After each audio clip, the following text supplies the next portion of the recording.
नमस्कार, मैं हूं आरजू अंसारी और आप देख रहे हैं राष्ट्रीय जगत विजन न्यूज। छत्तीसगढ़ में राष्ट्रीय बागवानी मिशन और राष्ट्रीय कृषि विकास योजना में करोड़ों के महा घोटाले का पर्दाफाश हुआ है। शिकायतकर्ता अधिवक्ता नरेश चंद गुप्ता ने आयकर विभाग के अन्वेषण निदेशक PDLT से शिकायत कर तुरंत कार्रवाई की मांग की है। उन्होंने उद्यानिकी विभाग के अधिकारियों पर सप्लायरों के साथ मिलकर भ्रष्टाचार, मनी लॉन्ड्रिंग और बड़े पैमाने पर GST चोरी का गंभीर आरोप लगाया है। शिकायत के अनुसार राज्य में लगाए गए 80% नेट हाउस घटिया और अमानक है। इसके निर्माण में केंद्र सरकार के नियमों की धज्जियां उड़ाते हुए सारे नियम कायदों को ताक पर रख दिया गया है। सबसे चौंकाने वाली बात यह है कि कृषकों से बिना कृषक अंश लिए पूरे प्रदेश में नेट हाउस बना दिए गए हैं, लेकिन कागजों में किसान अंश के नाम पर 14 लाख रुपए प्रति एकड़ जैसी राशि नगद दिखाई गई है। कृषकों से बात करने पर जानकारी मिली कि उनके द्वारा नगद राशि नहीं दी गई है।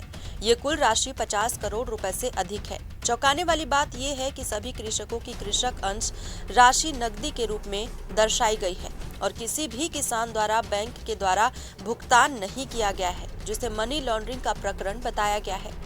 नेट हाउस के लिए भारत सरकार द्वारा 18% GST तय है, लेकिन इसके बजाय सप्लायरों ने 28 लाख रुपए के बिल को 4 हिस्सों में बांटकर 5% और 0% GST में बिल बना दिए और GST की चोरी की गई। जांच में पूरे प्रदेश में विगत 4 वर्षों में 25 करोड़ रुपए से अधिक की GST चोरी सामने आने की आशंका है। विभाग के अधिकारियों ने मौखिक रूप से बताया कि नेट हाउस बनाने के लिए संचालनालय के अधिकारियों द्वारा निर्धारित सप्लायर द्वारा ही निर्माण कराया जाता है। जिन सप्लायरों के नाम बताए गए हैं वो किसान एग्रोटेक, MB इंटरप्राइज और गुरुदेव एग्रो शामिल हैं। पत्र में पावर वीडर खरीदी में भी भारी अनियमितता का आरोप है।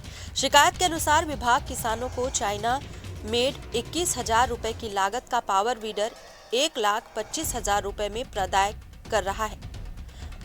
इस योजना में 65,000 रुपए का अनुदाय किया गया है। इस योजना का प्रदायक किसान एग्रोटेक का संचालन जिग्नेश पटेल है, जिस पर मध्य प्रदेश में 2018 से 2019 में 100 करोड़ रुपए से अधिक का घोटाला करने और उनकी अन्य कंपनियों पर FIR दर्ज होने की बात भी कही गई है।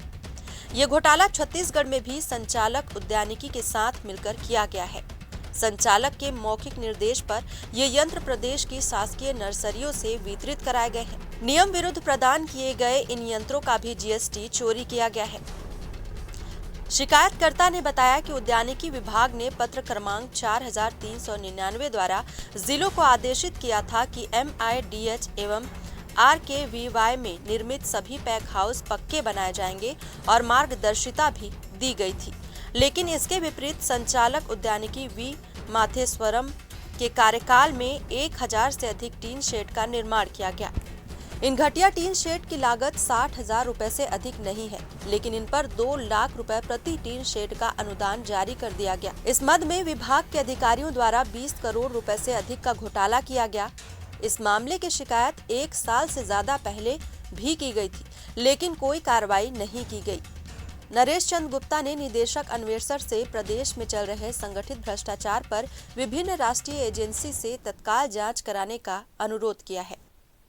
फिलहाल इस खबर में बस इतना ही। देश प्रदेश की खबरों से अपडेटेड रहने के लिए हमारे चैनल को सब्सक्राइब करें और नए खबरों के नोटिफिकेशन के लिए बेल आइकॉन जरूर दबाएं। नमस्कार।